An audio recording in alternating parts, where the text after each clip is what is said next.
सरस्वती नमस्तुभ्यं वरदे कामरूपिणी विद्यारम्भं करिष्यामि सिद्धे भवतु मे सदा वसुदेवं सुतं देवं कंसचानूरमर्दनं देवकी परमानन्दं कृष्णं वन्दे जगद्गुरुं हरि ओम कृष्णं वन्दे जगद्गुरुं Namaskar. We are continuing our study of the Gita, and we are now into what is the eighth adhyaya of the Gita, which is the adhyaya on death.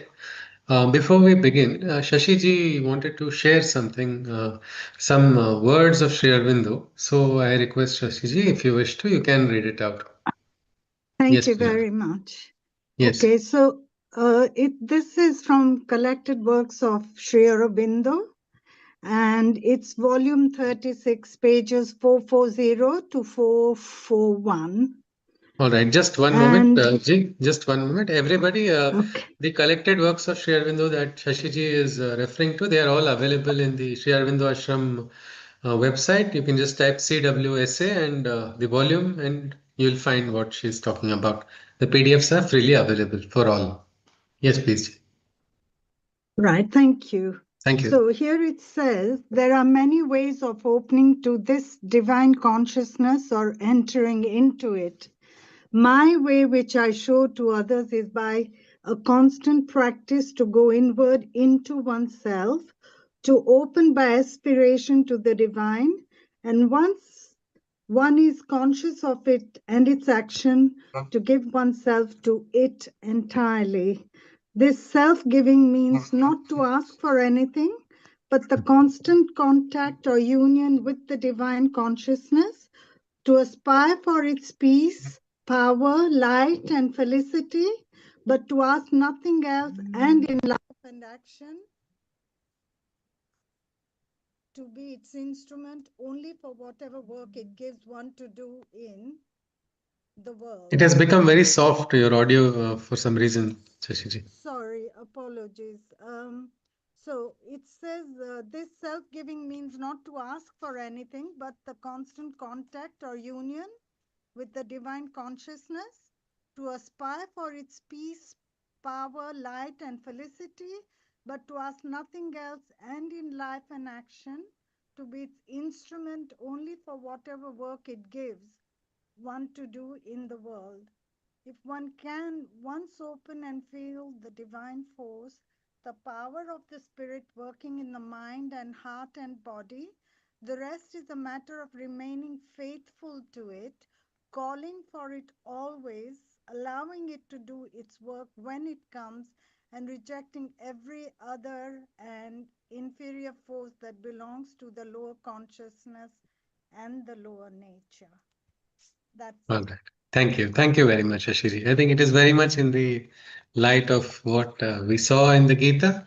I think I'll request Shashiji if you can take a snapshot of it and share it in the group also afterwards. Yes, I'll So do that would that. be easy for everybody who could not probably attend or who did not, were having some difficulty listening to it.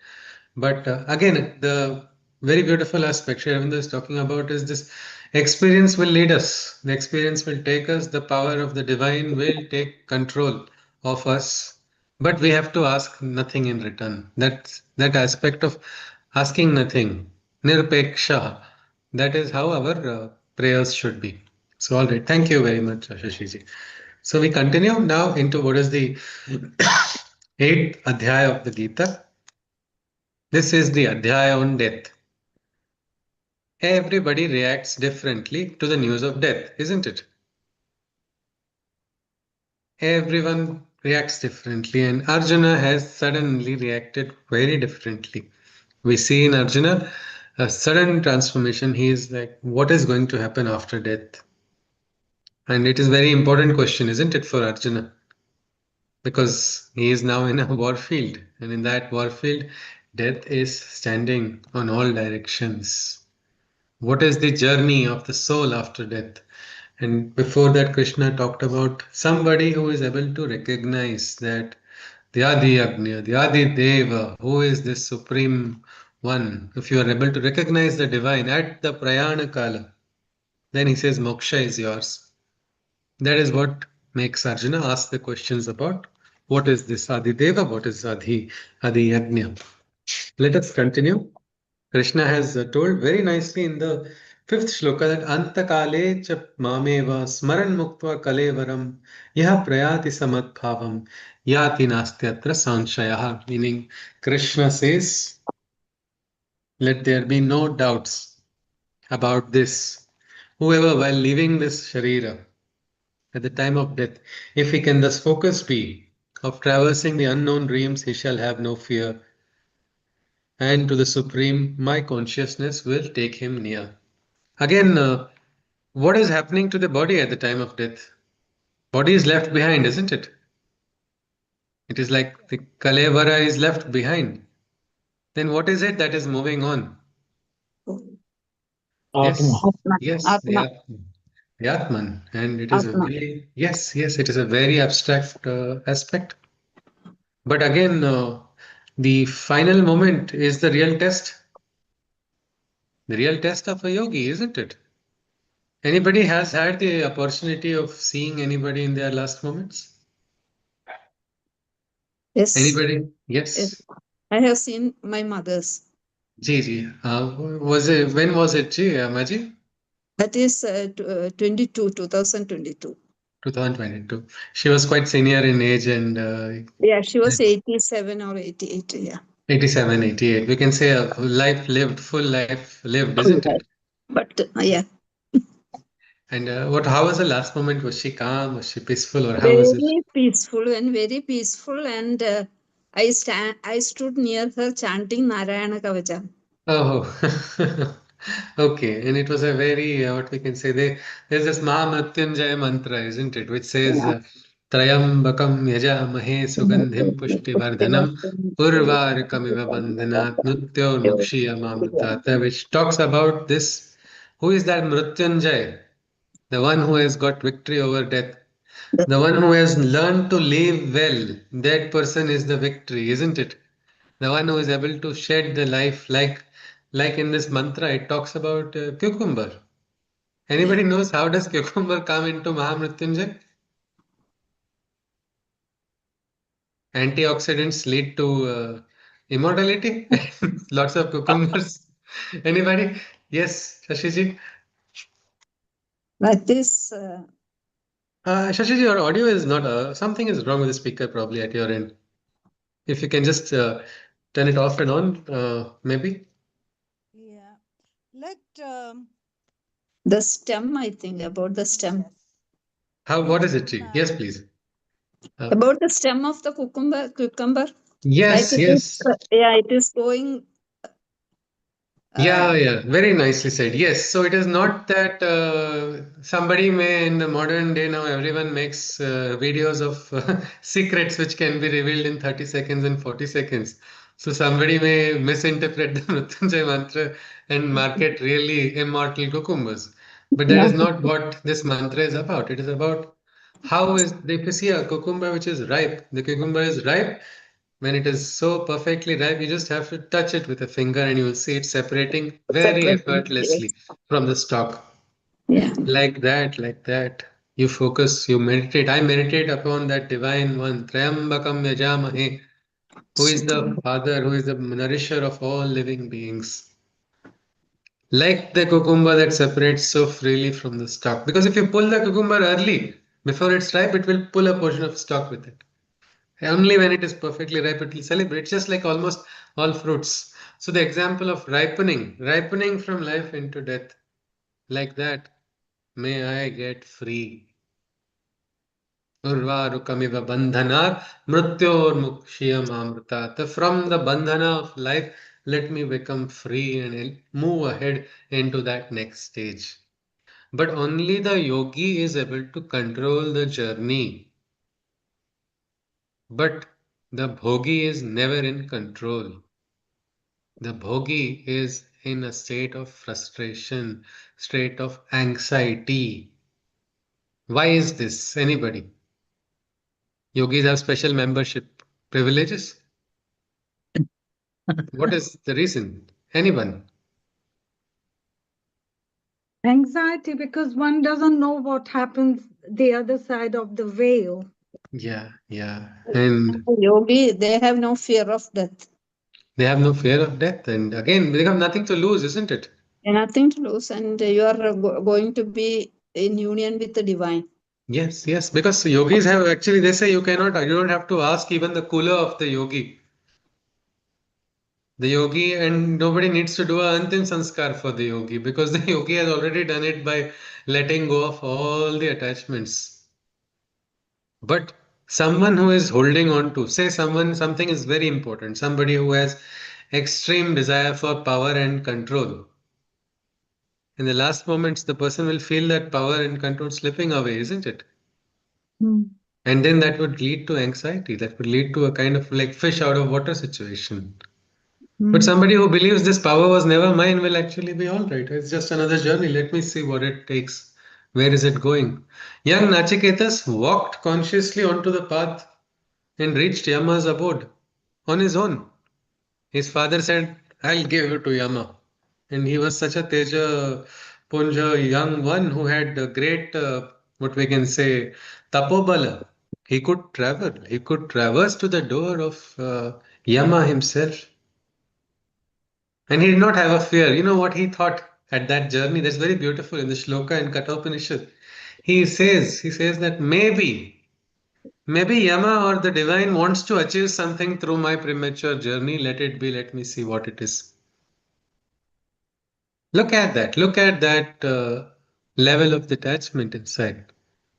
And that detachment also allows him to, nicely trick Yama into giving him a lot of. He says, I'll grant you 3 wishes. His first wish is, let my father again become happy on seeing me liberated from the doors of death. He got himself life.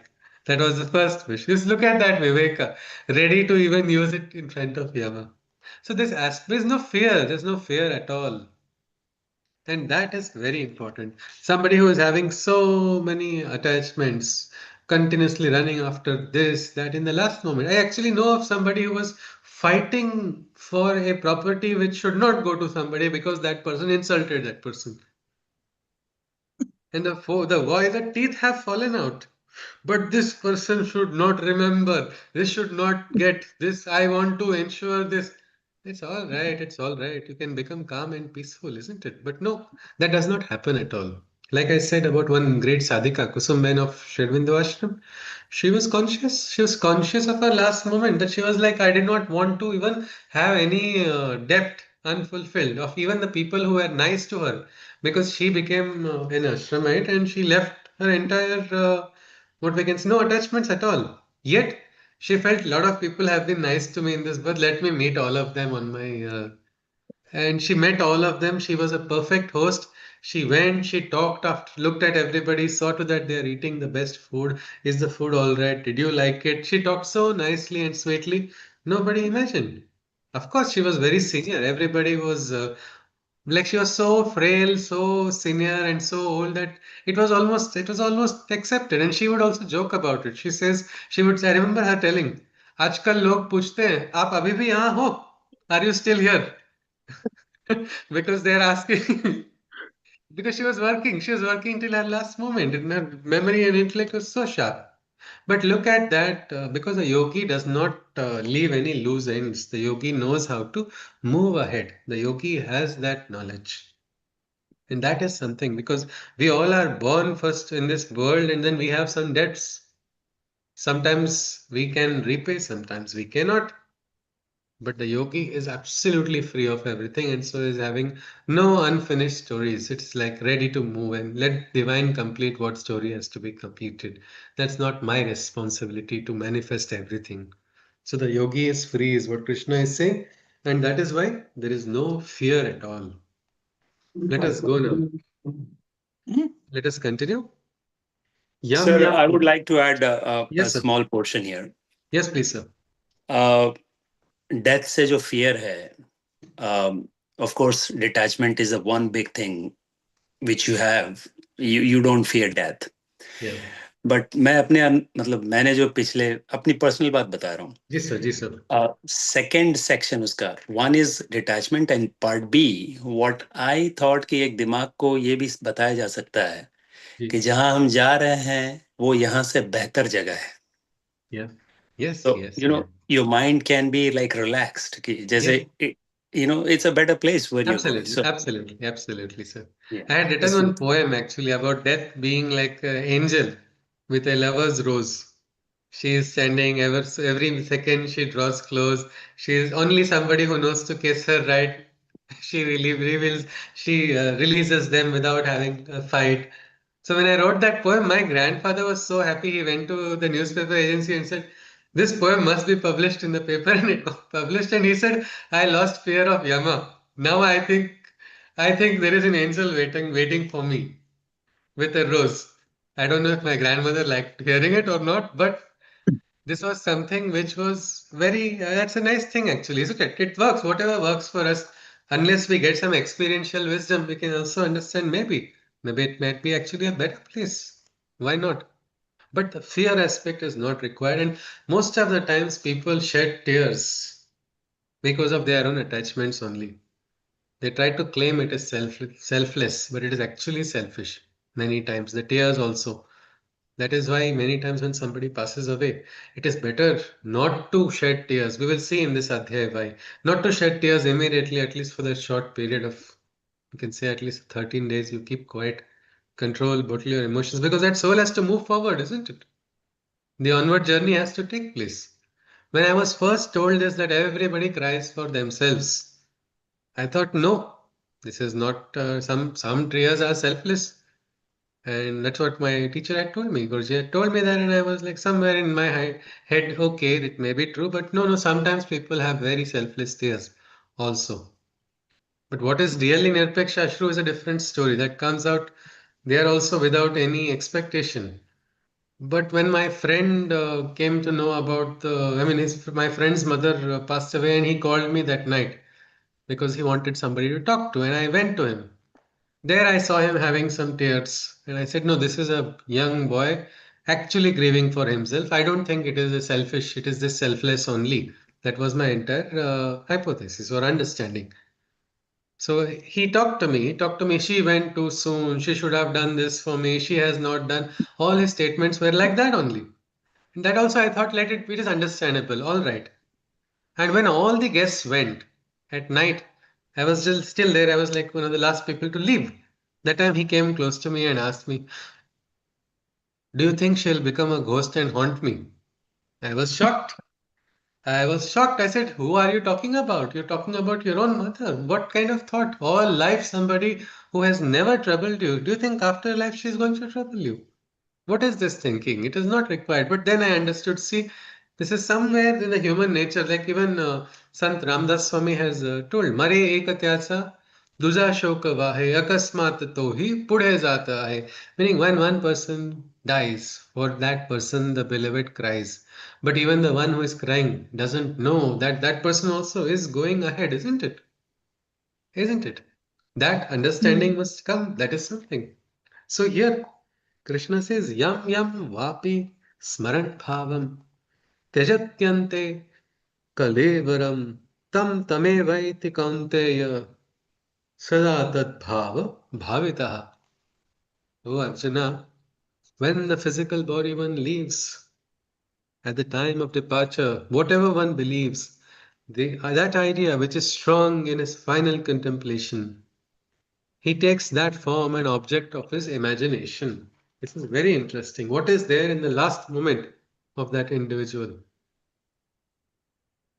Whatever, at that time of departure, whatever that person believes, that idea which is strong in his final contemplation, he takes that form and object of his imagination. The Sharira is what we call gross physical, isn't it? What we call Yeah. sthula in Sanskrit. It is material, it is physical. But the Atman is not physical. What we call sukshma, it is subtle. And it appears from this shloka that the Atman is affected by that individual's consciousness. So the Jivatman has some coating, some sheath, some covering, which is affected by the consciousness of the individual. So that individual, whatever that person is focusing or believing on, that is attached as a sheath or a layer over the Atman, and that form is taken by the Atman, while the body is left behind. Krishna is saying. And then he clearly says simply, Tasmat Sarveshu Kaleshu Mam Manusmara Yuddha cha May Arpita Mano Buddhir Mame Vaishyasi Asanchayaha. We don't know when the last moment is. I may say, I want it after, say, 50 years, 60 years, another, let me live a full lifespan, all right. But can I give you a guarantee that my Prayana Kala is not there tomorrow? Can I give a guarantee No. in this material world? No, I can aspire for a long life. Actually, we should aspire for a long life. The Upanishads also tell us that only. Let us live long lives in service of the divine. Kurvanneveha karmani jijivishe chatam samaha. For 100 years, let me live in service of the divine. But I do not understand. And history has told us, isn't it? Who lived longer, Shivaji or Aurangzeb? Aurangzeb. Isn't it? Oh, it is. This is the truth. This is the Mrityu Bhumi, and that Mrityu is a Satya. But the simplest solution, if at all times you are focusing on the divine, at all moments, you don't have to worry at all. Krishna is saying, Maya tasmat sarveshu kaleshu ma manusmara yudhya cha maya arpita mano buddhir mame vaishyasi asanchaya. In all your battles and actions, let your insight be fixed upon me. Let your mind and intellect be affixed at all times when you remember me constantly. O Arjuna, you shall then come to me certainly. This is a promise Krishna is saying that at all times, sarveshu kaleshu, if you can affix your consciousness in the divine at all times, mana buddhi, if you are able to remember, then you will certainly come to me. But then comes a big question. If I remember divine all the time, how will I live my life? Anyone? It's got to be at the back of your mind constantly, like a prayer. Once Yes. gets used to it, you get on with your daily action. It's dedicated to him. Becomes like an autopilot mode, is it? Automatically it goes Yes, on. that's Something right. of that. Yes. There are, yeah, absolutely. There are some people who do japa. And without their knowledge, because sincerely they have been doing so many japas, it becomes what we call a nitya japa. Without that person's knowing at the back of the mind, it just goes on. So, like that, bring the divine into your consciousness so that at all times you are never away. This is very practical if we try to experience it. Try to experience. Can we think of the divine even in our most intimate moments? Is it possible? It's possible, but do we? Do Is the we is a question. choice. Do we is a choice, Yeah. isn't it? That's a question of a It choice. is. It is possible. Can I think of the divine while eating something very sweet and still think of the divine? Wow, what a tasty food this is. Isn't it? It's possible. Why not? Eh, It's an offering. You're Okay. sharing. Okay. You like So, भाई one. भाई, yeah. कई घरों में तो पहले खाना भगवान को ही खिलाया जाता है और फिर खाया Yes. जाता है. Yes. It's Yes. very Yes. possible. Naivedyam samarpayami. But that aspect, that samarpan can be there, well, at whatever time. So Krishna says, Sarveshu Kaleshu, meaning don't leave a single moment. Don't leave a single moment. Now, a very interesting study was done. I had a chance to be a part of a discussion of the medical fraternity, and they were talking something very interesting. They were talking about the resilience of people with spiritual backgrounds among patients. Many doctors said, we never had a time. I do not myself believe in any God, but I have seen patients with a spiritual perspective having a greater tolerance towards pain. They have a greater post-operative recovery chances also. I have seen them recover better. Only I have not done a clinical trial, and that person was suggesting, why don't we do a clinical trial? And I think in US only somebody had during the COVID times done the trial on prayer. Different prayers of different religions were given to the patient. I think its name was Dr. Dhananjay Lucky Reddy, but I don't know what happened about that paper or that trial. I have not followed. I'll try to find out. If I do, I'll share it to you. But this aspect of when we are thinking of the divine, no moment is undivine. Only you will have challenges brought forth by the divine to raise you, or you'll have brilliant moments of celebration with the divine only. You don't have to think of anything else, and you are becoming more conscious. You're having greater resilience at all times. Krishna is saying, even this war, don't worry. Let the divine come. Let the moment of death come from any arrow when you least expect it. It's all right, but still, don't lose sight of the divine on the back of your head or in your heart. Let that smaran remain always. That is what Krishna is saying. When you do that, he Sir, I says, have a question. certainly you shall come to me. Yes, Dineshji. Yes, sir. Sir, is jap is enough, or we have to constantly visualize it during What is whatever japa, activity sir? we are performing? What is japa, sir? Jap is like I was used to say Ram Krishna Hari, Yeah, Ram okay. Krishna Hari, Ram Krishna Hari. While doing her work, she Yeah, yeah. continuously used to say. But is it enough? That is what I wanted to No, actually, see, or sir, we have to this visualize no, the while saying that. smaran, yes, smaran, it is up to the individual if they can visualize. But even the japa should not be mechanical. It is like a single japa, if we say, how do we say? Atriputro Mahatejo Dattatreyo Mahamuni Tasya Smaranam Matrena Sarva Papai Pramuchyate.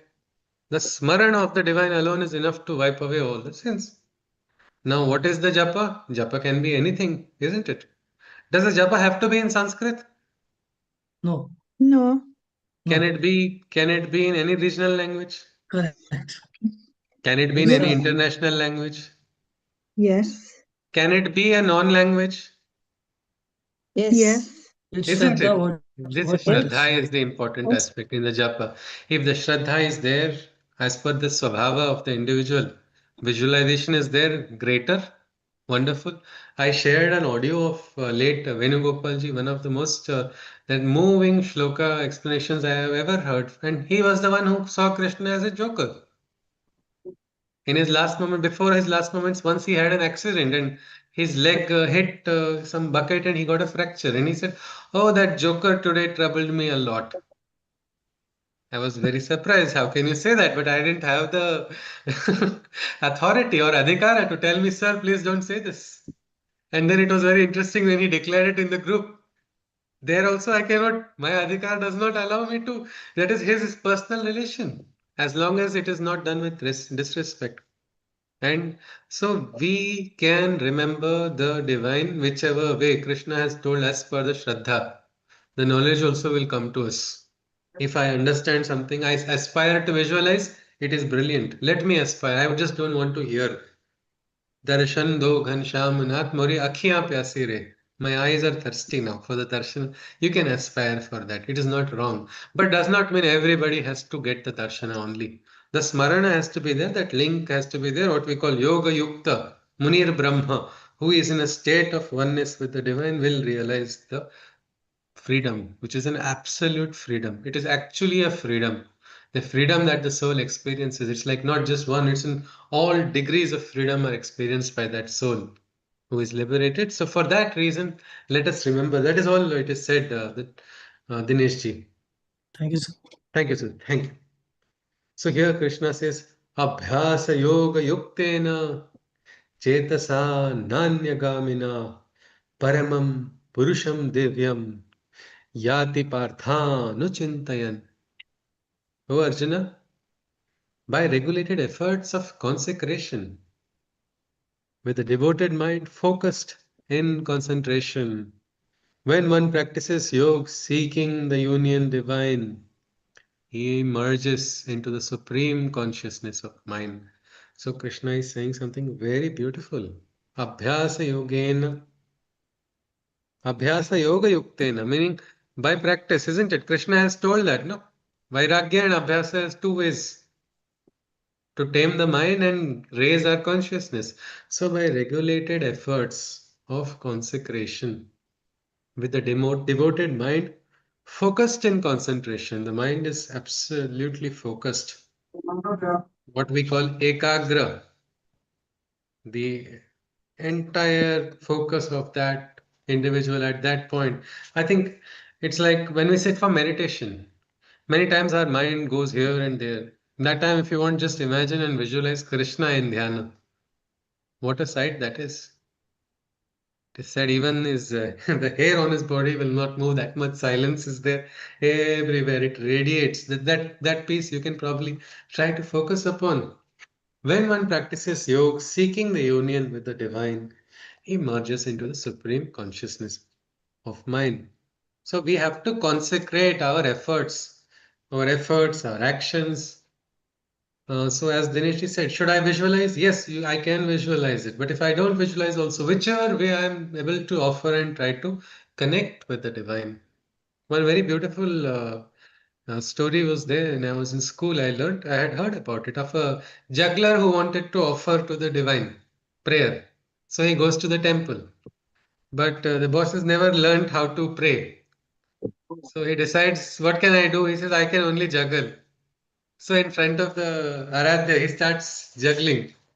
That is all I can offer, and he starts juggling. He throws the pins, so not one, two. He takes four pins at a time and then tries to do more complicated maneuvers in his fervor, no, trying to offer better and better and better. Somewhere he reaches beyond his capacity. What happens next is the pins fall on his head, one after the other, and then he falls unconscious. And as he's unconscious, after a while, he sees somebody helps him, an elderly person asks him, are you all right? He touches his head so lovingly that feels so happy. He feels a little sad. I could not even pray properly. But he feels happy that that person, nursed him and took care of him, and he, just went away. And then he goes out, and that time he asks the priest, who was that old man who? He said, which old man? I have been standing on the outside. I did not see any old man. So can we not say that this prarthana was accepted? It is the bhava with which a person connects. When the aspiration is strong, I have to become one with the divine. And very interestingly, I did meet a person in life. His name is Mr. Manimaran. He has got several awards. He's from Tamil Nadu. He is someone who has dedicated his life for taking care of people who are destitute. It all started with one day he saw somebody lying on the ground, an elderly person, and nobody was taking care. He decided, I will take care of that person. And from that day onwards, he started, his job only was to take care of people on the streets whom nobody is taking. It's not that he had a lot of wealth or, generational wealth or anything. His parents were poor farmers. They actually also sold off some of his land so that he can continue. And he went on the path. And then he had trouble because not everybody is, he's not a healer. He's just doing the basic humanity which nobody is doing.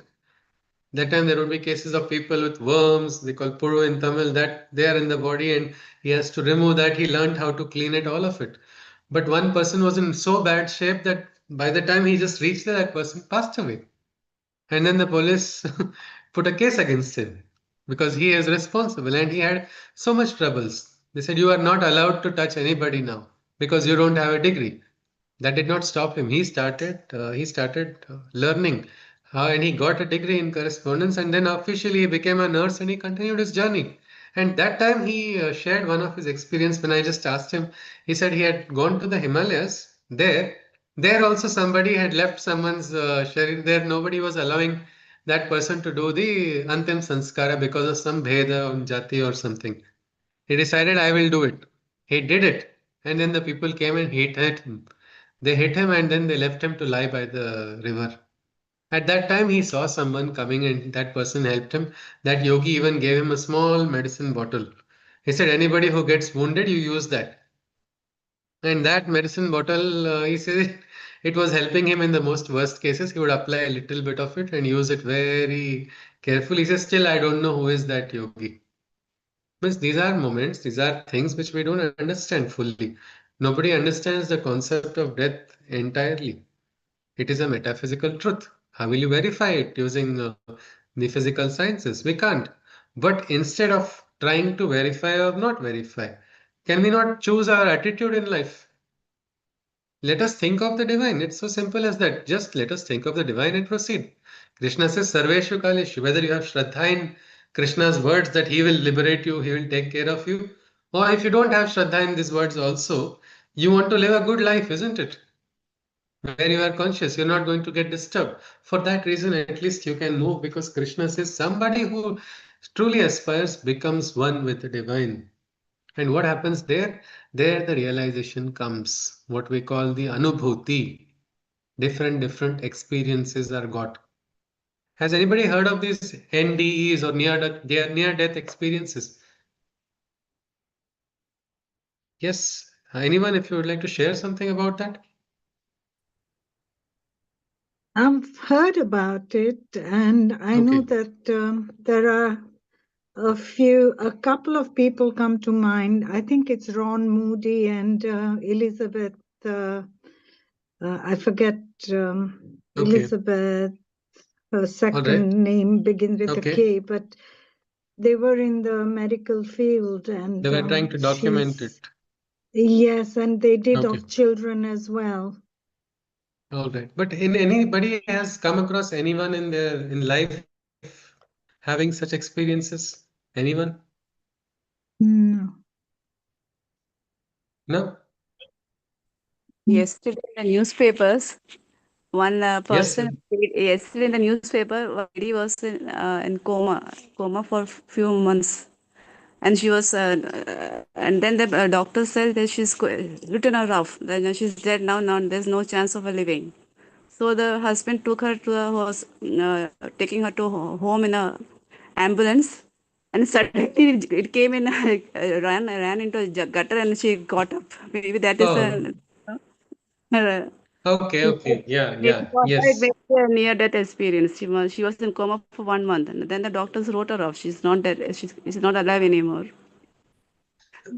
Yes, that was sure. I think this was very famous, something interesting where there was a one of the blessings of a pothole on the road. Yes, yes. The vehicle which was taking her back, they had decided that this is the end is near. One pothole jolted her and brought her back to life, which nobody is able to understand how that is happening, how it happened. But like one doctor had shared her experience. She said in the hospital she got bit by a snake. What a crazy experience that is. In a previous batch, I think it was Dr. Munali. I'm not sure if I'm remembering right. In a previous batch, she said inside of the hospital she got bit by a snake, and then she went into a, like as she was being treated, she went into some kind of delirium, and there in that it was quite a serious issue. And during that time, she says she saw some very big bright light, and that light was like she felt it was calling her, and she felt I should go towards that light. But then she suddenly remembered her two children, and she said, no, I will not go to that light. And she does not know what that is, but after that she got up immediately. But she says, every time I think of that brilliant light, I get scared, because I do not want to leave my kids. I do not want to. But that light was very alluring. They say the light at the end of the tunnel. Well, here was somebody sharing about it. Well, when you look at the next shloka, Krishna talks about something similar. He talks about a wonderful light. कविं पुराणं अनुशासितारं मनोरणीयांशं मनुस्मरेद्यः सर्वस्य धातारम् अचिन्त्यरूपम् आदित्यवर्णं तमसः परस्तात्. The self, the supreme seer, the ancient and most subtle one, the inconceivable being whose golden radiance surpasses the sun, the formless atomic form that holds everything material. Beyond darkness is the divine, refulgent and ethereal. So, this light of the divine is being described by Krishna. How is this? He says, Kavim Puranam Manusasitaram, the ancient one, the supreme seer, that supreme brilliant light. It is like a golden light whose radiance is surpassing the sun. The sun shall pale out in front of that brilliance. That is the brilliance of the supreme divine. The formless atomic form that holds everything material. Beyond darkness is the divine, refulgent and ethereal. The very aspect of what is a formless atomic form which is holding everything? Anybody? How do we recognize this or understand this? This divine is said to be a formless form that is holding everything. Is that again Krishna back to his tactics of confusing Arjuna? Now only Arjuna has come onto the right track. He started understanding. He's starting to understand. So anybody, what could be the logic here if we are trying to just visualize? Yes, anyone?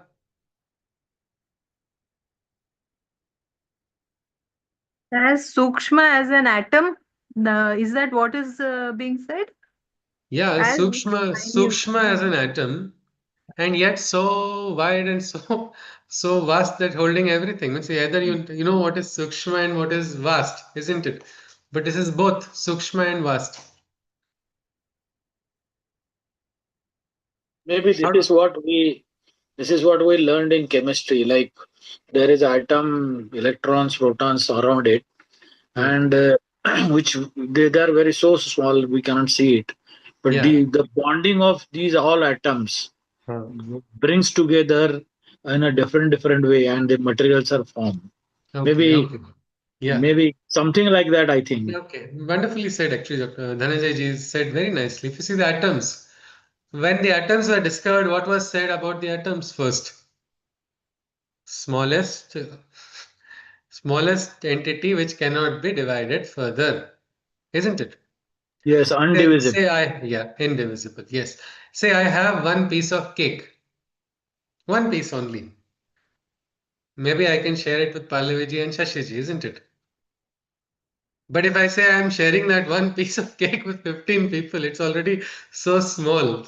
Can I materially share that piece of cake with 15 to 20 people or make it 50 people or 100 people? It's not possible, isn't it? We know limitations of material.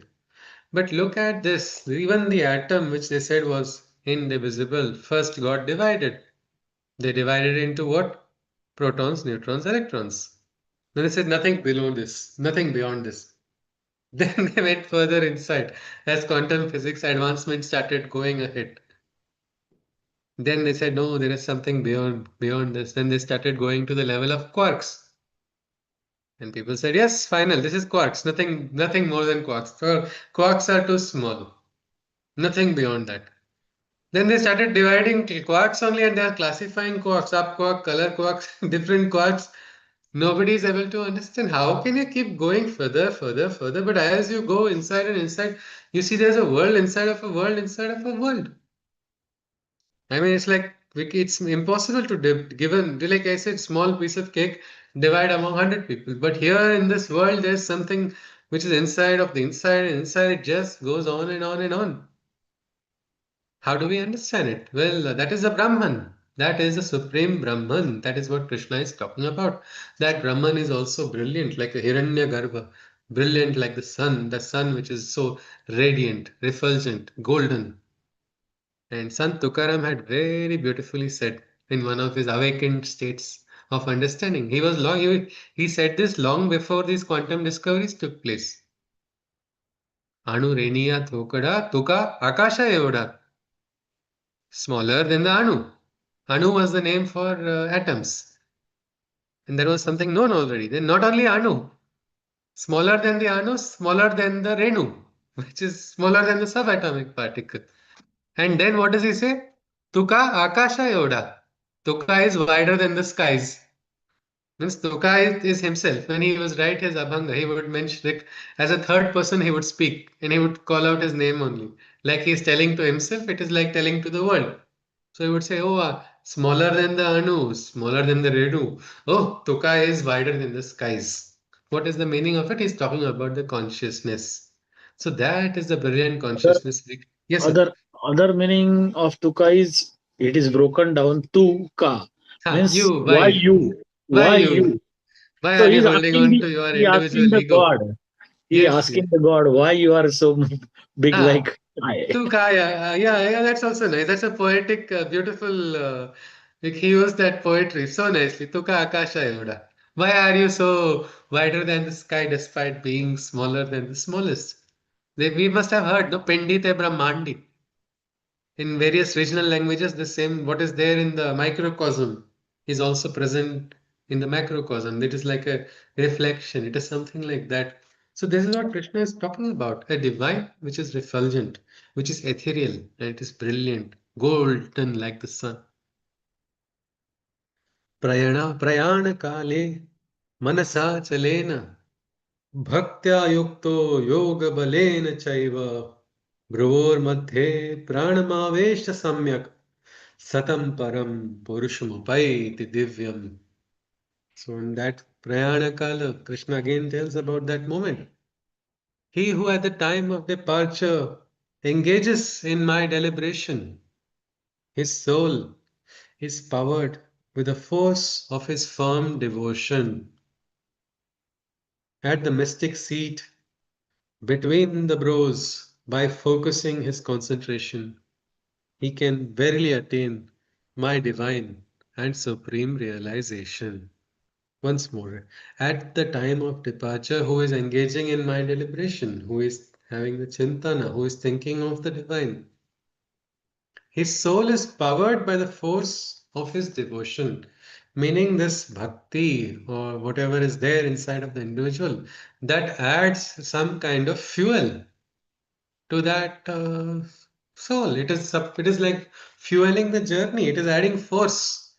Means maybe this consciousness when we do that. I think we know, isn't it? Mind is what are these thoughts? Many people say there is electromagnetic waves, isn't it? But when you do, there is a these waves also have a strength and force. Some I think many times when we think a lot, too much stress is there. What happens? You feel like there is a heat coming out of your head, isn't it? Very recently, I had experienced that a few months ago. Lot of thoughts inside, and then I actually touched my head, and even my wife felt it. What is this? It's like fire is coming out. Because as we think, the thoughts also have a force. Maybe if we learn to harness that force and amplify it, it might become a useful technology or renewable energy of its own. We do not know that. That the engineers will have to define and devise a way. But at the time of departure, whoever engages in my deliberation, that soul is powered with the force of his firm devotion. So here we see one thing is that our Shraddha can become a fuel. Fuel for what? We know in our life journey, Shraddha is a fuel for taking us ahead. Now we see that even in the post-life journey also, the Shraddha can continue as a force. At the mystic seat between the brows, by focusing his concentration, he can verily attain my divine and supreme realization. These yogis knew this method actually, how to leave the body. Many yogis over the history of time, at least in Bharat, they have learned how to raise their consciousness. They sometimes take it to the Sahasrara, some focus here, and even the departure happens from one of these gates. They say either through normally it doesn't happen through the eyes for the yogis because they are quiet through the nose. Or it is like when the prana leaves, the final prana, they say that they call the person gata prana after the final prana is gone. But it goes in different places, and the yogi understand that. They understand the technique. But here Krishna is saying that mystic seat between the eyebrows, where we put the bindi or the chandana. Have we come across the importance of this place somewhere before in the Gita? At the point between the eyebrows? Yeah, the Dhyan technique. Isn't it? So this is very interesting. Krishna, when he says one thing, he sometimes has multiple reasons behind saying. During the dhyana technique, he told to focus here so that we get free from thoughts, so that we can get a better meditation, we can get a better concentration, we can get a better experience. Now we see that this point is also used and focused by the yogis. Why is this point is actually the seat of the Viveka. This is a very interesting place. It's called the Sushamna. This point, and that is where these yogis meditate, is what Krishna is saying. If you I are able, think yes, see, I feel that point is actually a cooling point. yes, absolutely. Ah, cooling Whenever we point. Okay. Whenever we overthink sometimes when we do that meditation technique, we feel cool. Okay. So it's like cooling point for me. Yeah. Okay. Lovely. That is a nice lived experience of Gayatri ji. That point allows the person to cool down. I think that is why Chandan also is applied at that point only. No, even Yes, you maybe. feel very cool there, or even Vibhuti application. It gives a little bit of quietude inside of that person. So this Yeah. aspect is now Krishna is talking about that yogis focus at that particular point, and they are taken ahead with a force of devotion. They are taken ahead, and such a person can attain the liberation. Krishna goes on further. He says, "Yad aksharam veda vido vadanti vishanti yadya tayo vitaragaha yadichanto brahmacharyam charanti tatte padam sangrahena pravakshe." What the knowers of the Vedas preach of the imperishable infinite self that one must reach, the gnosis sought through ascesis by the sages and the celibate, that same knowledge to you I shall now elucidate. Krishna says that whatever knowledge which these people, these yogis, the ones who knew the Vedas, the highest knowledge of the Vedas, which was known by all, of the imperishable infinite self that one must reach. That gnosis which was sought by the tapasya of the brahmacharyas and the yogis, the several years of tapa, what knowledge they received, that same knowledge I shall share to you. Krishna had to wait for 8 adhyayas to share this knowledge because Arjuna was not ready. He was not ready to listen to it. His mind was not yet receptive. But here he is, and Krishna is going to share. One of the reasons why the Bhagavad Gita is so beautiful is that it reveals the wisdom to everybody, irrespective of any bheda. As per the level of consciousness that we have, we can grasp it, we can experience it, and we can grow and then try to get more from it. It is like a never-ending nectar, Gitamrutam. We will keep experiencing it every time, one by one, one by one. In this very chapter, there was one young participant who was just 19 years old, who had a lot of fun in who had a lot of interest in astrophysics. That person kept jumping continuously to the session. This concept is there in astrophysics. This shloka is there in astrophysics. He found so many relations of this adhyay. Another person started crying. Why are you talking about death? So far, Krishna was good. Now I don't like death. Krishna, why did he talk like this? After the session, that person privately said, I am feeling like crying. Because it is up to the individual, isn't it? That person also is very young, 20, 21-year-old person not wanting to think of death. But this aspect of the Gita is what we seek, we find the level of our seeking, we can keep on increasing and it will keep giving us more and more wisdom. The same shloka can give us so many answers. So here Krishna says, I will reveal that supreme wisdom, which the Vedic rishis knew. The ones who knew how to live their life, the ones who knew how to move into the stage of death also, or how to transcend after death also. Sarvadvarani Sanyamya. So now we should understand Krishna is talking about the way of the yogis. The yogis, in the sense, the ones who were conscious, who were aware. Because Arjuna asked, isn't it, what is the journey of the soul? Krishna is saying only the way of the yogis. He does not talk much about the bhogis. What can we infer from that? You've got to get to a point where you can understand what he's saying.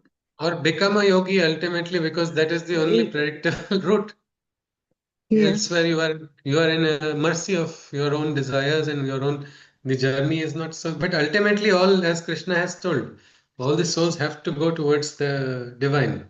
So this route will be taken sometime or the other, but the rate and the intensity of the devotion of that person will allow the person to move faster and progress ahead. So let us see what Krishna is saying here in this shloka. सर्वद्वाराणि संयम्य मनोरुधि निरुध्य च मूर्ध्नि अध्यात्म मनः pranama stito yoga dharanam. With all the sensory doors of the beings closed, the mind into the heart shut and firmly enclosed, focusing the life force of the body and raising it up to the head. Meditate upon attaining the union with the Supreme Godhead. So, this is how the yogis entered into their final stages in the Prayana Kala. All sensory doors of the beings closed, meaning all the indriyas which are going to distract that person has got into that quiet stage. The mind into the heart, shut and firmly enclosed. There is no bheda between the mind and the heart. The fight between the mind and the heart also has been resolved completely. Don't we have a fight between mind and heart many times in life? Almost every Quite day. a lot. Almost every day, Gayatri ji says.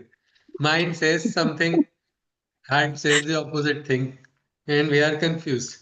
Sometimes mind is saying this way, heart is saying the other way. And in that confusion, our tongue says something which neither the mind nor the heart is saying.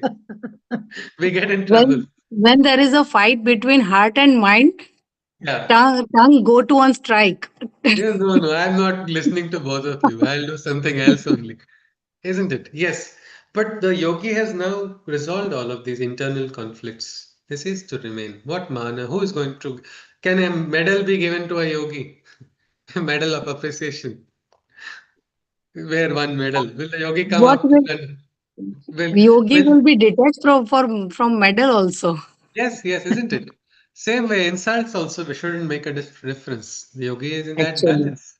So the mind and the heart has now become one. He is now connected with a direction. At a very young age, Sant Jnaneshwar had got into that state actually. At the age of, I think, 21, he had accomplished all that was needed of him.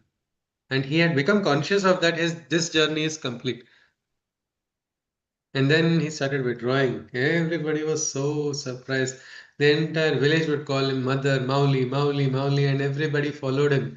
He said, now I'm going to take Samadhi. And then he took what they call the Sanjivan Samadhi.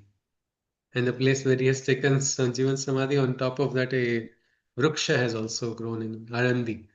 It is called the Ajan Vruksha. It is said that even if you eat a leaf of that tree, you will get intelligence. And I got a chance to go there, and I stole more than a couple of leaves, and I thought I will need veterinary dose for transformation. And after that, only I wrote the book. Maybe it was the blessing of Jnaneshwara. I do not know. But this aspect of controlling one's senses, the yogi understands. So not only the indriyas, mana and buddhi both have become one. Focusing the life force, the prana is then raised up to this sahasrara, up to the head. Meditate upon attaining the union with the Supreme Godhead. At that moment, I think as it could be any mantra you can use for as a vehicle for meditation. As Dinesh ji shared about his mother, Ram Krishna Hari, Ram Krishna Hari, whatever mantra you want, go and but let that focus be there. That is what Krishna is talking about in the final moment. Krishna goes on, Om iti ekaksharam Brahma Vyavaharan mam manasmaran yah prayati tyajandeham sayati paramam gatim. By chanting Om, the singular syllable, the vibration of the primordial truth, imperishable, remembering the overlord when the body he leaves behind, the highest status of the supreme he does find. Such a person who is able to focus, he also chants on Om, that mantra which is the what we can say the most Jajwalya mantra of our Sanatan tradition. It is the mantra of creation. Focus on that Om. And then Krishna says that verse that becomes a vehicle.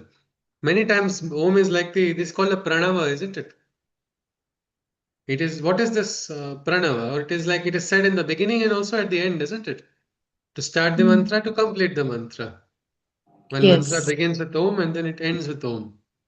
And that is something very interesting Krishna talks about.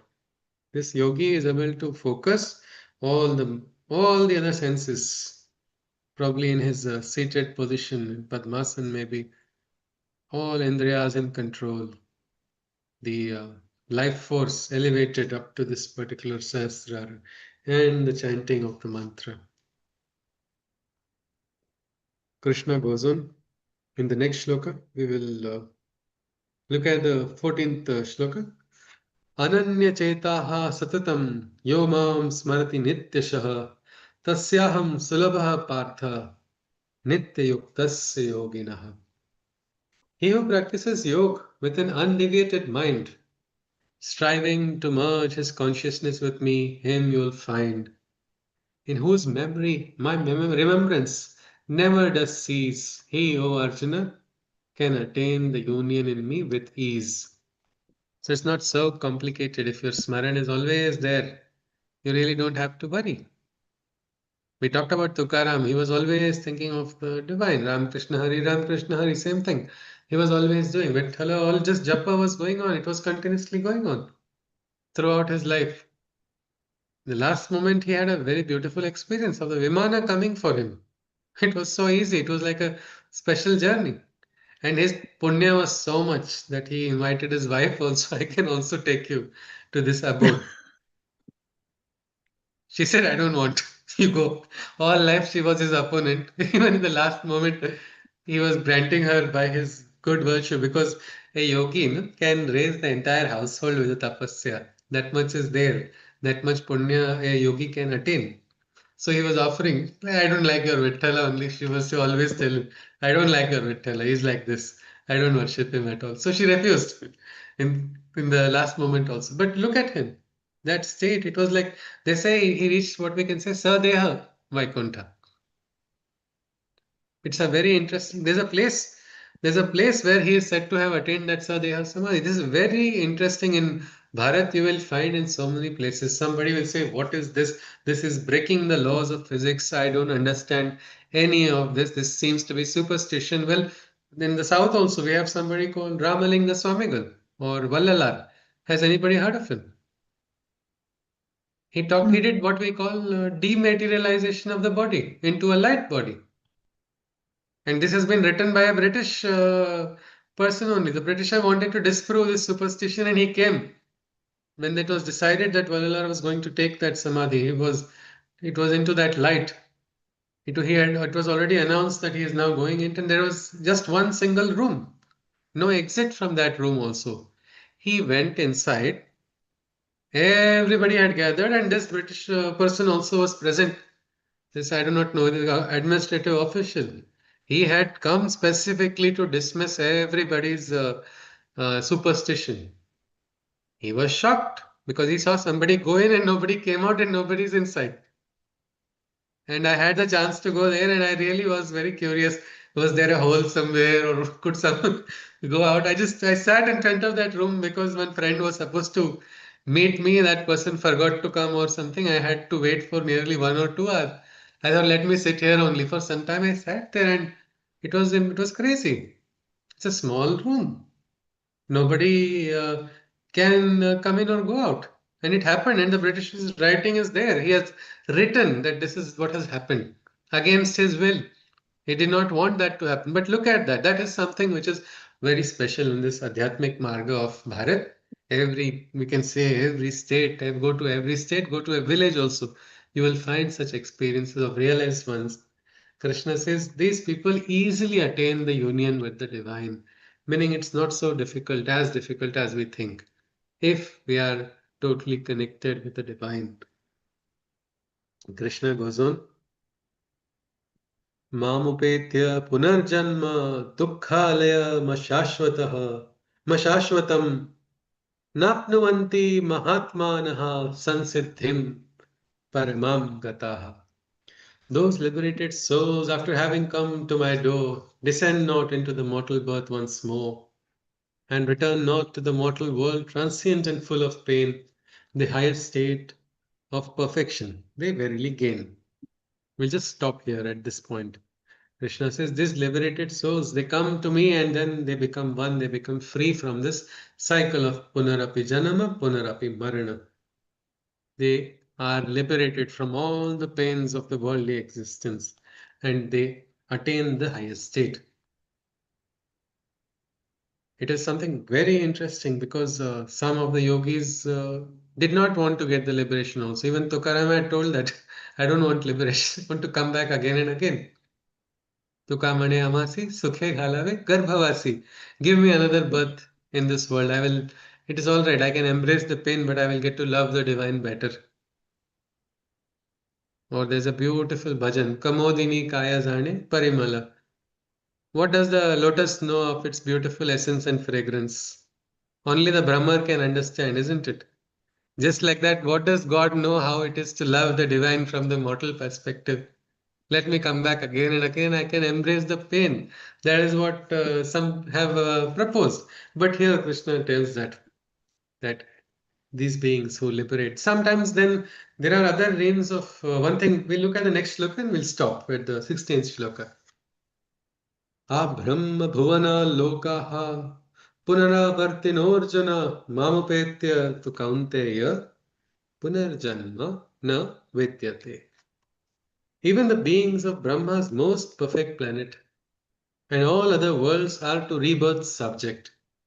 But the souls that seek refuge in me alone find release, and their cycles of endless births and deaths then cease. I just repeat this once more and we'll stop here. Even the beings of Brahma's most perfect planet and all the other worlds are to rebirth subject. But the souls that seek refuge in me alone find release, and their cycles of endless births and deaths then cease. Suddenly, Krishna is talking about other lokas, talking about something called Brahma Loka. Well, all these places also people are subject to birth and death. This is where the young astrophysicist Atharva, I remember, he said, no, this is exactly like how we talk in astrophysics. There is a theory that there are parallel planes of existence. So, and these are different planes, and he said they are going to, each of these are also bound, are connected with were interconnected. These multiple realms are interconnected. And I asked, what is the interconnection? They say they call it wormhole. I said, oh, all right. The Gita calls it Krishna. That is the connection. That is the sutra here. And so I was very interested in this. Some of the shlokas which will come afterwards, they really talk a lot about very interesting parallels to this particular branch of science. So even in the most perfect planet of Brahma, though, they have to go through this rebirth. And Indra also is like a post. Yeah, elevated, exalted status, yes. But then again, they have to go through those cycles. The post is then changed. Look, there is again rebirth, all of it.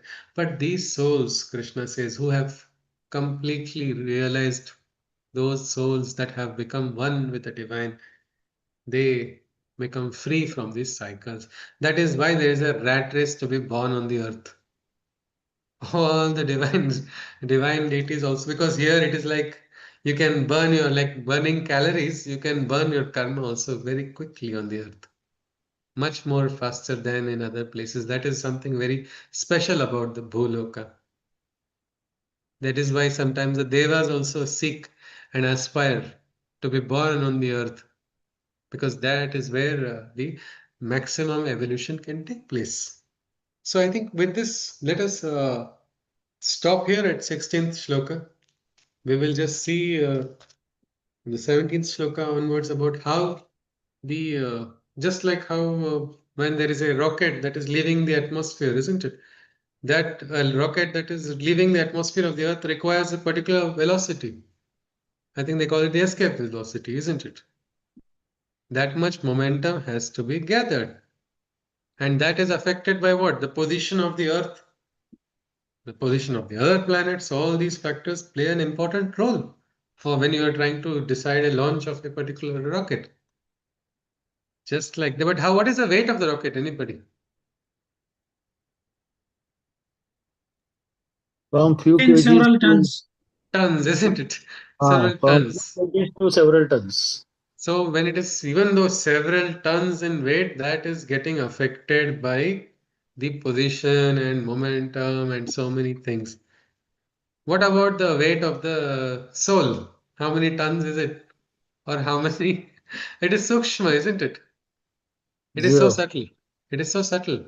So if you see by that analogy, even that is likely to be affected, isn't it?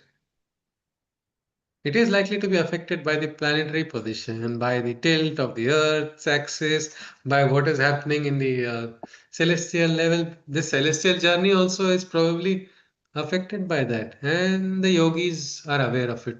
In the Mahabharata, there's a story of Bhishma, isn't it? He had what we Yeah. call Ichha Mrityu. Such a great yogi that he had the ability to choose his last moment. And yet he waited for something, isn't it? What was he He, waiting for? yeah, he was waiting for Sankranti to get Uttarayana. so Uttarayana Yes. Kala. Yes, yes. So maybe he had some knowledge on the post-death journey, that he was waiting for that particular moment. One participant had said he was waiting for Bhishma Ekadashi. That name came afterwards only, but so what is the reason why? Let us see, Krishna is actually going to share that secret knowledge about these, how the northern solstice, the solar, this or the solar position and the moon lunar position, how it makes a difference in the post-death journey of the yogis. Why are we focusing on the yogis? Is because there is some control in the journey of the yogis. For the bhogis also, journey will go in that direction, but it will first, that person has to shed off all the layers of attachment. So it's like a slow journey till that gets expired, all those attachments are lost, then the yogi can go ahead. I mean, then that soul can go ahead. So let us see what is these two journeys that Krishna is going to talk about in the next shloka. So with this, we stop today's session. I request again, Rashiji, to please do share your that quote when you can, whenever possible, Thank you. of I Shri will. Aurobindo. And so, anybody, if you have any queries, you are welcome, or we look at today's takeaways. I just have a very simple question. Yes, ji. It's slightly relevant. We're talking about Bhagavad Gita and you're talking about death, in the sense what we leave behind, etc. When there is death in the family, they do say, read Garud Purana. Well, I was listening to it for about half an hour, part of it. Fully, you I'm could listen to it.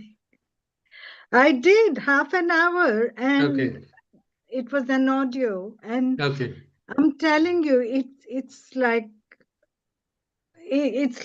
chalk and cheese. What we learn in Bhagavad Gita, it's scary if you What know is the what I Purana? mean. What is the Puranas were actually given for a particular audience. It is like stories and morals Yes, given to people, for people like people who do wrong. No, the people who do wrong need to be told fear the God. yes. But in the Gita, we will see even the scary Vishwarupa tells Arjuna not to be afraid. No, absolutely. But like when my mom passed away, she passed away end of 2021, and the priest would come round to do the Yeah. prayers. He said, now we can come to do this, we can read, or So you it is can a read it Shraddha on your of own. different people. It is a Shraddha of different Absolutely. people. Some people read the Gita only, ji.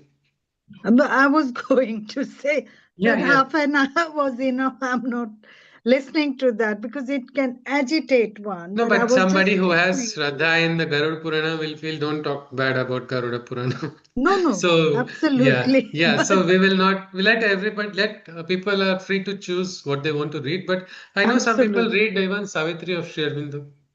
Yeah, It was the hour before absolutely. the gods awake. Go to that state when before highest state also. So it is up to the Yeah. individual. But the aspect is one of the reason why all of this, because a lot of people say that there are certain kriyas, and some people try to go against all of the kriyas. They say, what is Yes, the, there's yes. no logic in all of this. They're just fear mongering. Yes. A friend's father had passed away, and the children had to do the Shraddha Kriyas. In that Kriyas, yes, then the Kriyas, they had to do the chanting of what we can say different grahas and the mantras for the grahas. Now, if they just did understand what was being done and with a good bhava, it could have actually helped them also. It is actually as Yeah. much as the kriya is for the person who has departed. If the person is a yogi, the yogi will go ahead, whether or not you do Yeah. the kriya. But the people will have to move on, isn't it? The system was designed in such a way. But I Yes. just noticed my friends, they were all very educated. One had come Yeah. from the US, and is looking like this and doing all of this inside. Hey, come on, your love for your parent, you can actually, and it was so nice when you heard the mantras, you are actually, it is so beautiful, you can understand the meaning, but it's up to the individual. And Absolutely. so, like that, even the body has to be kept in a particular direction, they say. Yes, Why is that's it? right. Again, it Yeah. is aligning with the axis of the Earth's rotation. So true. Yes. So So they, it will allow the soul's movement forward. It will be like there's a magnetic pole, isn't it? I mean, the Mm. pole, the north and south is in one direction. The body has to be kept in this way, it is said, because that could be the logic behind it, if we want to see it. Yes. But I know of someone also who had told once, ki, don't do my Shraddha Kriya, otherwise I will become disturbed. Because that person, all life, that person was really troubled with the Kriyas only, doing for so many people. I don't want, at least at my time, nobody should do it. So these are all what we can say different perspectives. But at least if you see, Gita talks about not getting disturbed emotionally and Yes. offering with love, because Yes. there is a journey. What we can do best in that journey is allow the soul to move forward. So what Absolutely. are the two journeys? Let us see. It is actually very nice if you can hold back your tears. It's very difficult to. True. It's It is very difficult difficult, to, but it but can be done. it It can be can be done done later after the soul's done because its job. yes, because the sanskaras have to be slowly dissolved. Yes.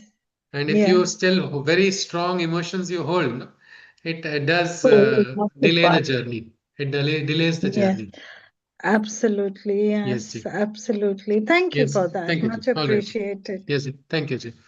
So, with this, we are ready to conclude. If somebody can share some of the takeaways from today's session, we can conclude and then move ahead. Yes, any takeaways that we can I look at? think I think Yeah. Gita ji has every answer. Okay. Yes. I have read somewhere this shloka Gita Sugita Kartavya किमन्यैः Kimananyat kamahetukam. शास्त्रविस्तरैः या स्वयं पद्मनाभस्य मुखपद्मात् विनिः श्रुताः, Uh-huh. which Yes, yes. is sung by God himself. So it is like Gita Sugita Kartavya. You have Hmm. to read it, you have to absorb it. Yes. And It is one of the Gita Dhyana mantras. Before the Gita okay, Dhyana, yes, yes. It is like there are set of mantras. yeah, I have read Sarvopanishado somewhere. Gavo Dugdha Okay, Gopalanandana, like that. Yes, yes. Partha Vatsa Sudhir Bhokta. Means, who is the Partha? It is like all the Upanishads are like cows. Gita Amritam. And who is the milker of these cows? That is the cow Krishna himself. I think in Who some is the Gita calf? Mahatmya somewhere. Yeah. Yes, yes, yes. In Gita So, Mahatmya something. yes, yes, yes, absolutely. So these are So, all, so yes, I yeah. have a question for those of us, like me at least, who can't speak Sanskrit. Okay, Ji. What do we do? Where do we go when you speaking like Gayatri ji and the others who can No, speak I'm also just a Sanskrit? student. As a student of Sanskrit, basic Sanskrit can be learned at any time. Basic of Hmm. Sanskrit can be learnt, and since we are all connected with Bharat, our regional languages have a base, have a connection, all the regional languages. So it will allow us to go There ahead, are, and I think even the Mother of Sri Aurobindo Ashram said everybody must know some basic Sanskrit at least, so that it yeah, will there allow are us some to connect. correspondence coaches also. Yes, you can try, and it's just it is Yeah. not a mandatory aspect also, We isn't are it, Ji? already learning that. Yeah, no, it is Uh, not yeah. mandatory, and No, Krishna not says, mandatory, but for actually to learn this Gita only. Uh, Many Sanskrit scriptures are there, but we don't know the exact meaning, because normally when we find or we search on the internet, they give, or even AI, it will also give the mixed up meanings. We do not understand. they call Just it like, hallucination. They call it yeah, hallucination in AI. yes. That is a, One time yeah, you cleared my one doubt about Kavi word, yeah. Okay, Ji. because we know only one meaning of Kavi, that is poet, and Yeah, then when you explained that, it was cleared. So many things, many words are there in Sanskrit. They have different meanings rather than translated in our regional languages. Best way to learn anything is by asking the teacher to teach us. And the best way is to Yes. establish the divine as our teacher. Everything Yes. will come forward. You will find exactly what is needed for you. It will come Yeah, to that us. happens. Yes, When we recite the shloka repeatedly, it automatically clears in our mind yes. all the anvay, all the sandhis, everything Yeah. gets clear when Yes, we yes, recite it Gayatri. repeatedly. Yeah, yes, Gayatri. And if you see Shashiji, I think Savitri also, reading Savitri is said to be the Pancham Veda, no? Savitri of Yes, Sri that's true. Aurobindo. Yes, And yes. many times when people read it, they scratch their head. "Ki, what is written here?" So many times it is said you just read it without understanding also is fine. Slowly, Yeah, slowly the it starts understanding sinks dropping in. in. It's Yes, yes, it yes. sinks If you in. see, it is actually a language is a medium. Can Yes. knowledge be the territory of only one language? No, No. absolutely not. Jnanasya bhasha ka. What is the bhasha of knowledge? Knowledge can be, it is also There is verbal, no. it is Yeah. non-verbal also. It can be Yes. quantified and it is non-quantific also. So I think it is a journey, and the aspect is we are not looking to write some exam and ace the exam, isn't it? Yeah, So it is a if we journey. fail, we learn. What you like, you can choose it. Mantras can come in any language also if you wish to, but get it from the divine best, isn't it? Yes. Thank And you. and Thank yes, you for yes, that. but Sanskrit can be learnt very easily, Yeah. definitely. It is not so difficult. They say Yes. Surasa Subodha Vishwa Manognya Lalita Rudya Ramaniyam Amrutavani Sanskrita Bhasha Naiva Klishta Nacha Katinam. It is not difficult. It is not at all Not, very yeah. complicated. Yes. Okay, ji. Yes, better let us conclude with the Shanti Mantra. Hari Om.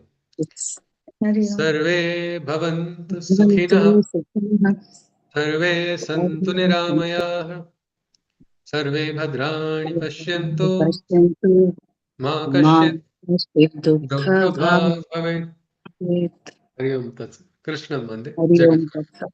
Krishnam नमस्कार Vande Jagat. पुनर्मिलामः we'll see tomorrow. It is not Friday. Yeah, tomorrow then. Yes, please. Hari Om, Hari everyone. Om. Thank you, Thank you. Sushruti. Radhe Thank Krishna, you. Radhe Krishna. Hari Radhe Om. Radhe Krishna.